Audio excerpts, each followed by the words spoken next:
Hello everyone, আসসালামু আলাইকুম। কেমন আছেন সবাই? আপনাদের ভালোবাসার টানে আমি কিন্তু ভিডিও নিয়ে চলে আসছি সন্ধ্যার টাইমে। আমি কিন্তু চাচ্ছিলাম না আজকে ভিডিও দিতে, তবুও চলে আসছি। দেখেন একটা আপু কমেন্টস করছে, রীতা দাস আপু সালাম নেবেন, আপনার ভিডিও আমার খুব ভালো লেগেছে। আমি শহরে থাকি, আমরা স্বামী স্ত্রী দুইজন, 60,000 টাকা বেতন, বাড়ি ভাড়া, বিদ্যুৎ বিল 25,000 টাকা, মাসের খরচ একটা বাজেট প্লিজ দিবেন।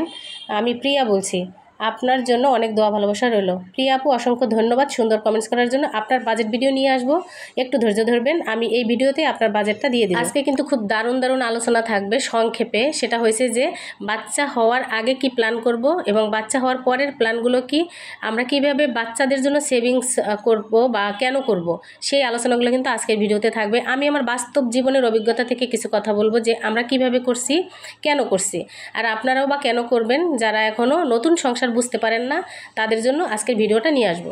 আপু আপনার সংসারে আয় হচ্ছে 60,000 টাকা, আর আপনার কমন কিছু ব্যয় থাকবে। সঞ্চয়ের ঘর পরে দেখবেন, এখন দেখবেন না, এখন শুধু ব্যয় দেখবেন। বাসা ভাড়া 25,000, আপনি বলছেন আমাকে বাসা ভাড়া 25,000, শহরে থাকেন। অন্য অন্য বিল ধরে নিলাম 2,000 টাকা। মুদি বাজার দুইজন মানুষ যদি খুব ভালোভাবে করেন তাহলে 5,000 টাকায় হয়ে যায়। মাছ মাংস 3,000 টাকার কিনলেই হয়ে যায়। ডিম দুধ 1,000 টাকা। ফল আনুমানিক 500 টাকা, বেশি হলে বেশি, সেটাও কোনো প্রবলেম নাই। সবজি 1,000 টাকা। হাজব্যান্ডের হাত খরচ 4,000 ধরছি, কারণ সে যদি যাতায়াত করে নিজে থেকে যায় তাহলে 4,000 টাকা ঢাকার মধ্যে কোথায় যাবে যেতে হতে পারে। আর যদি গাড়ি ব্যবহার করে, যে কোম্পানির গাড়ি বা যেখানে জব করে, তাহলে তো সমস্যা নেই। তো সেই জন্য আমি তার যাতায়াত হিসেবে রাখছি 4,000 টাকা। নিজের জন্য 1,000 টাকা। আপনার নিজের কিছু টুকটাক জিনিস হতে পারে মাসে হঠাৎ করে, সেইটার জন্য 1,000 টাকা। এমার্জেন্সি বাবদ রাখছি 2,000 টাকা। আপনার ঘরে হঠাৎ করে মেহমান আসতে পারে, হঠাৎ কোনো অসুস্থতা হতে পারে, হঠাৎ কোথাও কোনো প্রয়োজন হতে পারে, সেই জন্য এমার্জেন্সি 2,000 টাকা। ঠিক আছে।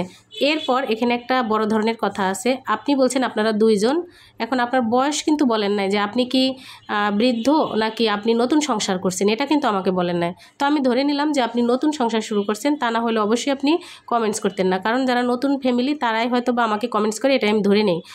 কারণ পুরনোরও তো অনেক অভিজ্ঞ থাকে, আপনি নতুন বলেই হয়তো বা কমেন্টস করছেন। তো যদি আপনার বাচ্চা না থাকে আর বাচ্চা নেওয়ার কোনো প্ল্যান থাকে, তাহলে এই যে বেবি প্ল্যান থাকলে আপনাকে 10,000 টাকা মান্থলি রাখতে হবে। কেন রাখতে হবে? এটার যুক্তি হয়েছে, প্রথম মাস থেকেই আপনি 10,000 টাকা যদি না রাখেন, 9 মাস 10 মাসে যখন একটা বাচ্চা দুনিয়াতে আসে, আপনার যদি নর্মাল না হয়, আপনার যদি সিজার প্রয়োজন হয়, তখন কিন্তু আপনার মোটা অঙ্কের একটা টাকা ব্যয় হয়ে যাবে সিজারের জন্য। কারণ বর্তমান সময়ে প্রায় 50, 60, 70,000 টাকা চলে যায় সিজারের, বাকি বাচ্চার আনুষঙ্গিক কিনতে কিনতে 1 লক্ষ টাকা চলে যায়। আমরা অনেক আগেই আমি মা হয়েছি, তারপরও কিন্তু আমাদের 1 থেকে 1.5 লক্ষ টাকা বাচ্চা হতে আমাদের চলে যাইতো, কারণ আমি ক্রিটিক্যাল মা থাকতাম, বাচ্চারাও মোটামুটি ছোট হয়তো, প্রিমেচুইট বেবি বলে আমার কিন্তু আইসিইউ এনআইসিইউ সাপোর্ট প্রয়োজন হতো। ওই ক্ষেত্রে আমার কিন্তু 1 লাখ 1.5 লাখ টাকা চলে যেত। তো আল্লাহ না করুক যদি কোনো ধরনের কোনো সমস্যা হয় মা এবং বেবির, তখন কিন্তু অনেক মোটা অঙ্কের টাকা চলে যেতে পারে। তো সবসময় আমরা চাইবো যে এই জন্যই সঞ্চয়টা সবসময় রাখবো। তো বেবি প্ল্যানের জন্য আপনি 10,000 করে প্রতি মাসে রাখবেন এখন থেকেই। তাহলে আপনি আপনার বাচ্চা যখন 9-10 মাস পরে জন্ম নেবে, বা 1 বছর পরে জন্ম নিক, বা আপনি যখন থেকে মনে করবেন যে আমি 2 বছর পরে বেবি নিব, আপনার তো এই টাকাটা জমতে থাকবে। সেটা বাচ্চাদের জন্যই জমতে থাকবে বা আপনার ভালো কাজের জন্যই জমতে থাকবে। তবে এই টাকাটা আপনাকে এখন থেকেই মাথায় প্ল্যান করে রাখতে হবে। এটা আমার হাজব্যান্ড করতো, এই আইডিয়া থেকে আমি বললাম আপনাকে, এটা করলে আপনি বিপদে পড়বেন না। তো আপনার টোটাল খরচ, আপনি যে আপনার এই সামান্য খরচটা টোটাল যখন আমি মিলাইছি, এখানে 54,500 টাকা আপনার খরচ হয়। তো 54,500 টাকা খরচ হলে আপনার বাকি মাত্র সঞ্চয় থাকে কত? 5,500 টাকা। এখন দেখেন আপু, আপনার ইনকাম যদি হয় 60,000 টাকা আর আপনার সঞ্চয় যদি হয় 5,500 টাকা, তাহলে আপনি আগামী ভবিষ্যতের জন্য ঝুলতেছেন, মোটামুটি ঝুলতেছেন। কারণ আপনি যে স্বপ্ন নিয়ে আপনি শহরে থাকেন, যে আপনি এখন 2 জন 3 জন হবেন, 4 জন হবেন, এরকম যখন হবেন, তখন কিন্তু আপনি প্রচণ্ড পরিমাণ খারাপ অবস্থায় থাকবেন। কারণ আমাদের বর্তমান সমাজ ব্যবস্থা, বাংলাদেশের আইন কেমন অনুযায়ী, যদি সে বিজনেস না করে, জব করে, তাহলে কিন্তু তার কিন্তু লাভ দিয়ে 10,000 টাকা বেতন বাড়ে না। তাহলে এই বেতনে যদি ফিক্সড থাকে, এই বেতনটা তার, ধরে নিলাম এই বেতন আপনার 15 বছর 20 বছর ফিক্সড, বলা যাবে না, আল্লাহর হাতে সব কিছু ফিক্সড, আমি ধরলাম যে হ্যাঁ এটা ফিক্সড। তারপরও কিন্তু আপনি খুব লাভবান বা খুব সঞ্চয়ের মধ্যে নাই। এখন আপনার হাজব্যান্ড বা আপনি কিভাবে বাজেট প্ল্যান করতেছেন আপনার সংসারে আমি তো জানি না, জাস্ট আমি আইডিয়া দিতেছি আপনাকে যে হ্যাঁ এভাবে করলে ভালো হবে। দেখুন আপনি 5,000 টাকা যদি আপনার থাকে, তাহলে আমার ধারণা যে আপনার ঢাকা শহরে যেভাবে 25,000 টাকা বাসা ভাড়া দিয়ে আপনি থাকেন, সেখানে আপনার এইভাবে খরচ হওয়ার কথা। তো সেই জন্য মাত্র 5,500 টাকা যদি আপনার থাকে, আপু এটা খুবই দুঃখের কথা যে 60,000 টাকা ইনকাম করে আপনার সঞ্চয় একদমই সামান্য, যেটা কিনা খুব হতাশ হওয়ার কথা। তো আপনি এইখানে আমার একটা কথা আছে যে আপু, লাক্সারি লাইফ তখন পার করবেন যখন নিজস্ব কিছু হবে।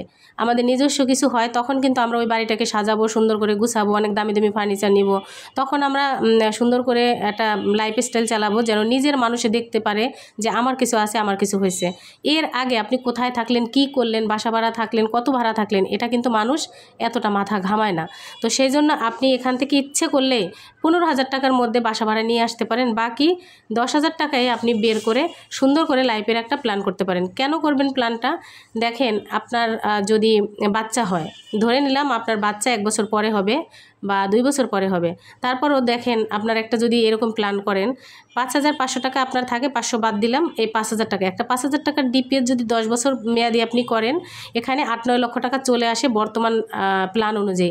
মিলেনিয়াম প্ল্যানগুলো দেখবেন, প্রত্যেকটা ব্যাংকের কাগজ নেবেন, প্ল্যানগুলো দেখবেন যে ডিপিএসের প্ল্যানগুলো কী, তাহলে কিন্তু আপনি এখান থেকে 8-9 লক্ষ টাকা এই 5,000 টাকা রাখতে পারেন, যেটা আপনার এখন সঞ্চয় থাকে।